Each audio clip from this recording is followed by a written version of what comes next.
ఒక భక్తురాలు పంపించిన మెసేజ్ ప్రకారం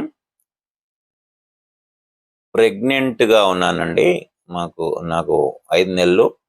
స్తోత్రాలు ఇవి చదువుకోవచ్చా? నేను రోజు భగవద్గీత పారాయణం చేస్తాను. ఇవన్నీ కూడా అంటే అమ్మవారి లలితా సహస్రనామాలు చదువుకుంటాను. మరి అవి కంటిన్యూ చేయొచ్చా? ఎప్పటి వరకు చదువుకోవచ్చు అని చెప్పేసి అడుగుతున్నారు. రేపు డెలివరీ అయ్యేంత వరకు కూడా చదువుకోవచ్చండి. ఇవి చదువుకోవడంలో ఎట్లాంటి తప్పు లేదు, దోషం లేదు. అంతేకాకుండా నిజం చెప్పాలంటే అంటే ఒకసారి ప్రెగ్నెంట్ అయినాక పీరియడ్స్ రావు కనుక మీకు అసలు ఏ అభ్యంతరం లేదు. అయితే నాన్ వెజ్ తింటే అంటే నాన్ వెజ్ అలవాటు ఉన్నవారు తింటే కనుక స్నానం చేసిన తర్వాత చదువుకోవాలి. అది తప్ప ఇంకెట్లాంటి ప్రాబ్లం లేదు. తర్వాత డెలివరీ అయిన తర్వాత మీ ఆరోగ్య పరిస్థితిని బట్టి 10 రోజుల తర్వాత కానీ, నెల రోజుల తర్వాత కానీ మళ్ళీ స్టార్ట్ చేసి రెగ్యులర్గా కంటిన్యూ చేసుకోవచ్చు. ఎట్లాంటి అభ్యంతరం లేదు. అందరికీ ఆ పరమేశ్వరుని ఆశీస్సులు.